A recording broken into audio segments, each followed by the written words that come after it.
यावते समाधीनां कृतः भूयन्त रूपं यावते लक्षणः परमानन्दं यथा पुरुषं ध्यावते पुरुषस्य यत् व्रतं न वेदाः वेदस्य कृति आत्मनो चित्तदोषाः निवृत्ति बुद्धिमेधां तदमृतं भरां प्रज्ञायुक्तं न आविते शरीरम। लंबा बोल दिया संस्कृत।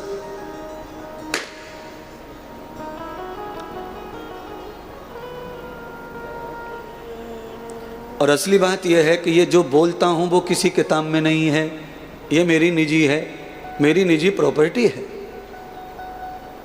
इसीलिए लोग मोबाइल में सर्च करते हैं इंद्रदेव ने जो बोला है वो कहाँ है, तो उनके पुरखा भी पितृ भी पुरखे भी ढूंढ ढूंढ के मोबाइल घिस घिस के चले गए पर मिला नहीं। हाँ, इसको ही कथा है, जो मोबाइल में मिल जाए उसे हमसे सुनने की कोई ज़रूरत नहीं है। फिर हमें पैसे काहे को दे रहे, काहे को खर्चा कर रहे।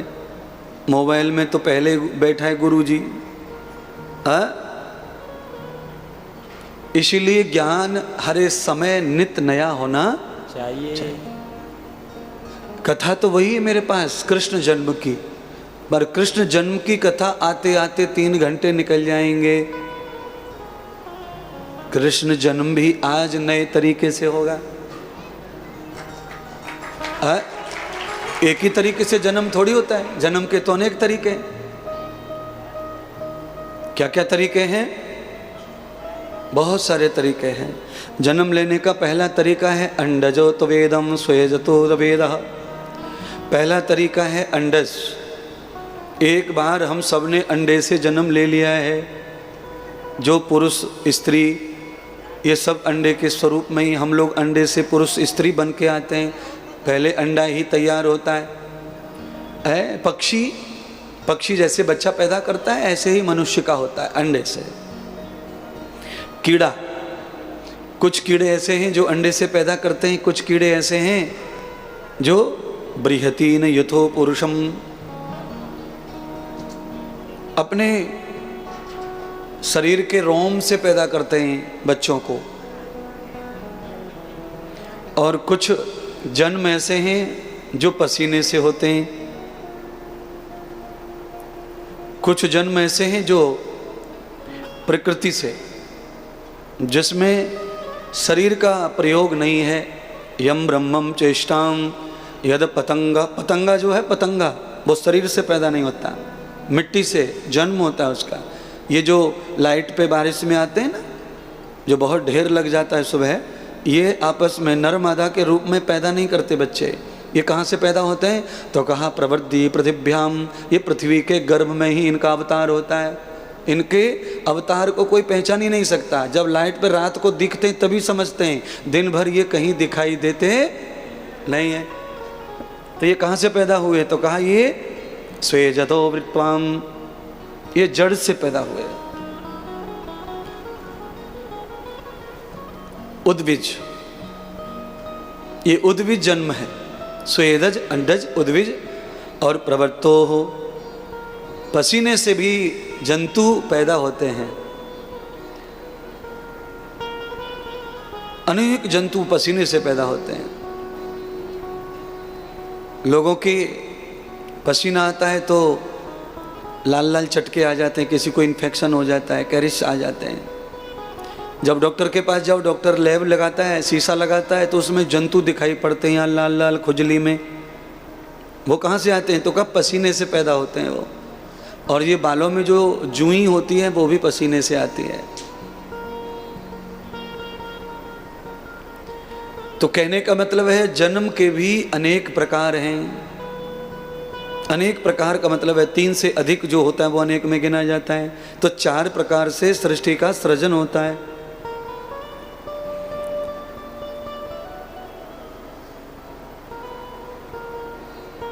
पर श्रीमद् भागवत कथा के लिए दिल चाहिए,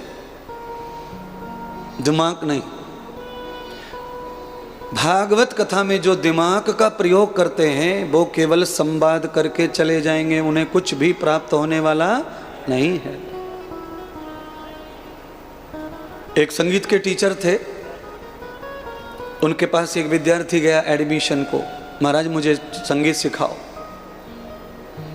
कितनी फीस लगेगी? तो कहा 600 रुपये। एडमिशन हो गया उसका। दूसरे दिन एक और बच्चा आया, महाराज मुझे भी सीखना है संगीत, पर मुझे फर्स्ट श्रेणी का संगीत आता है, मैं सरगम जानता हूँ, सारे गामा धानी पासा ये सब मैं निकाल लेता हूँ, जानता हूँ। तो आचार्य जी ने कहा फिर 1200 लगेंगे, 1200। बड़ा कठिन काम।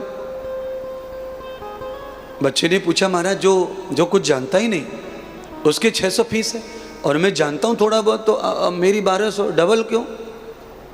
तो पंडित जी ने कहा डबल इसलिए है क्योंकि तू जो जानता है ना पहले उसको ख़त्म करना पड़ेगा, डिलीट मारना पड़ेगा। ख़त्म करने का 600 और सिखाने का 600।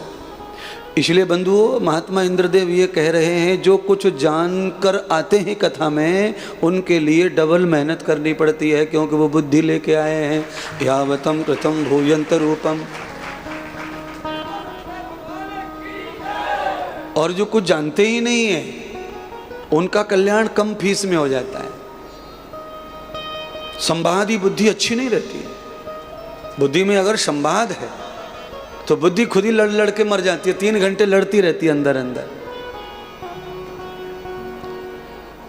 वो महाराज जी तो ये बता रहे थे कथा में, गुरु जी तो ये बता रहे हैं, टीवी पे तो वो सुना, फलाने तो ये कहा, फलाने।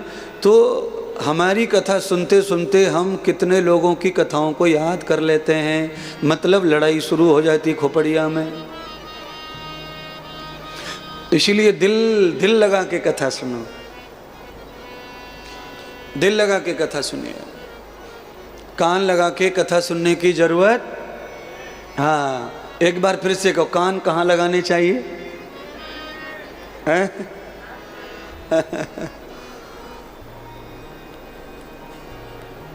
चुगली चाटी। अच्छा, किसी के कान इतने हल्के होते हैं कि कोई कुछ भी कह दे उसी में टेंशन, रात भर नींद नहीं आती, इतने पापी और पागल होते हैं लोग। जैसा चश्मा लगा के घूमते हैं वैसा ही सुन करके बावड़े हो जाते हैं। अरे गधो, कम से कम इतना तो बताओ कि तुमने ऐसी तैसी क्यों कराई है? 4 साल से संग कर रहे गुरु का, साधु का, तुमने क्या सीखा? दूसरे से सुन के रिएक्शन, और तुमने खुद क्या सीखा? घर में सुलाया, खिलाया, पटाया, मनाया, पर तुमने सीखा क्या? कहीं से सुन के आ गए, हाय राम मैं तो नींद ही ना आई रात भर, मैं तो ये सुने आई, मैं तो वो सुने आई। अगर तुम में थोड़ी भी कुछ वफादारी है तो वहीं उतार करके 5-7 चप्पलें मारते, सब समझ जाते कि तुम शिष्य हो गुरु के।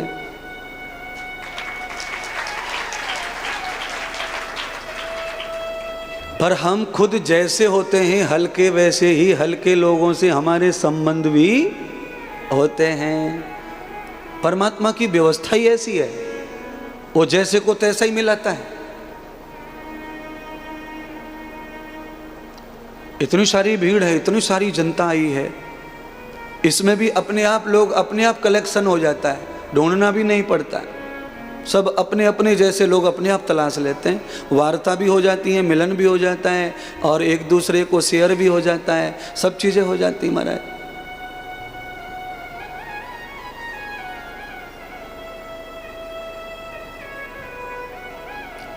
अन्न खाते हैं, कॉफ़ी चाय पीते हैं, दूध रबड़ी मलाई खाते हैं, हजारों कथा सुन चुके हैं, उसके बाद भी बुद्धि की क्वालिटी इतनी डैमेज है, इतनी कमज़ोर है कि किसी तुच्छ बात के ऊपर भी हम रिएक्शन कर रहे हैं, अपने परेशान कर रहे हैं खुद को।